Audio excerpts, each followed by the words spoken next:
কি গো, তুমি কি করছো? এই আমি তো করে ফেলছি। আরে দেরি হয়ে গেছে। বন্ধুদেরকে মানে শেয়ার করবে না তুমি ও রান্নাটা? আচ্ছা আচ্ছা, একদম মানে শুধু পেঁয়াজ দিয়েছি, দই দিয়েছি, আদা রসুন আর কাঁচা লঙ্কা বাটা। হ্যাঁ, ঠিক আর আছে, এইবার দেব হলুদ। আচ্ছা। সব মশলা একবারে মাখিয়ে নিয়ে ধনিয়া গুঁড়ো, জিরে গুঁড়ো, লঙ্কার গুঁড়ো।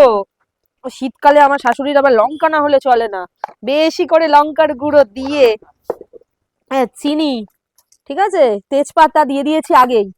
আর এই একটু সামান্য তেল দেব, সামান্য না বেশি, মানে যতটা আর কি মাংসটা করতে লাগবে ততটা তেল দিয়ে এটাকে এবার শুধু মাখাবো আমি। সব মশলা দিয়ে দিয়েছি, দিয়ে মাখিয়ে আর একবারে ঢেলে দেবো। আলুটা নামিয়ে নিয়েই এইটাকে চিকেন শুধু তো? কষাবো। হ্যাঁ, আচ্ছা। চিকেন না দেখি তুমি মটন এনেছো। ও,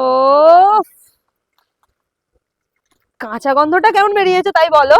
দারুণ সুন্দর। সুন্দর বেরিয়েছে না? হ্যাঁ, অসাধারণ। এদিকে আর আলুটা এদিকে? ভাজছি।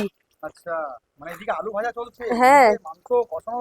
আহ, কি হচ্ছে, ম্যারিনেট হচ্ছে? ম্যারিনেট হচ্ছে। বাহ। এবার ম্যারিনেটটাই তো আরেকবার একটু দিয়ে দেবো। বন্ধুদেরকে ভালো করে বলে দাও, তুমি কি কি দিয়ে আচ্ছা, ম্যারিনেট করবে? এটার মধ্যে দিলাম একটু দই, পেঁয়াজ কুচি, তেজপাতা, আদা কাঁচা লঙ্কা রসুন বাটা, আর বেসিক মশলা জিরে গুঁড়ো, ধনে গুঁড়ো, হলুদ, লঙ্কার গুঁড়ো, একটু চিনি। চিনি দিয়ে যে যে মশলা লাগে সেই মশলা দিয়ে পুরো ভালো করে এখন মাখাচ্ছি। আর সামান্য তেল আপনাদের সামনেই দেখলাম। এবার এই তেলটা কড়াতে আছে, আলুটা ভেজে নেবো। এই তেলেই আমি এই পুরো চিকেনটাকে দিয়ে কষাবো।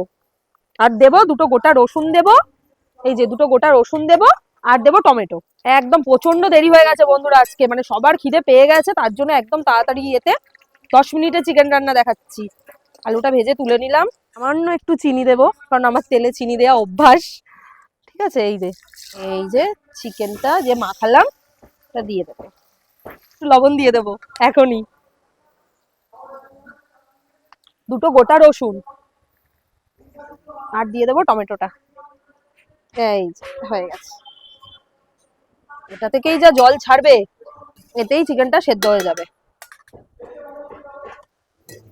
এইবার আলু দিয়ে আবার ঢাকা দিয়ে দেবো। এইবার ঢাকা চাপা দিয়ে রান্নাটা হবে, তাহলেই হয়ে যাবে 10 মিনিটে। বন্ধুরা এই যে দেখুন, কষাতে কষাতে এইরকম জল এখনো, মানে ওইটা কিন্তু আমি কিন্তু অল্প জল, মানে জল দিইনি বলতে গেলে। ঠিক আছে, সেই চিকেনটা থেকেই জল ছেড়েছে। এবার আমি এর মধ্যে গরম মশলা দিয়ে নামিয়ে নেবো। ব্যাস, আমার রান্না হয়ে গেছে। টেন টেন হয়ে গেছে। লেট হয়ে গেলেই এখন আমার অসময়ের সঙ্গী এই গরম মশলাটা। এর মধ্যে যেহেতু আমি দই দিয়েছিলাম তার জন্য কিন্তু এতটা জল ছেড়েছে। তো বন্ধুরা আমার চিকেন কষা একদম রেডি, একদম কম সময়ে মাখিয়ে মুখিয়ে বসিয়ে দেওয়া চিকেন। আপনারা অবশ্যই কমেন্ট করে জানাবেন কেমন লাগলো আমার রান্নাটা।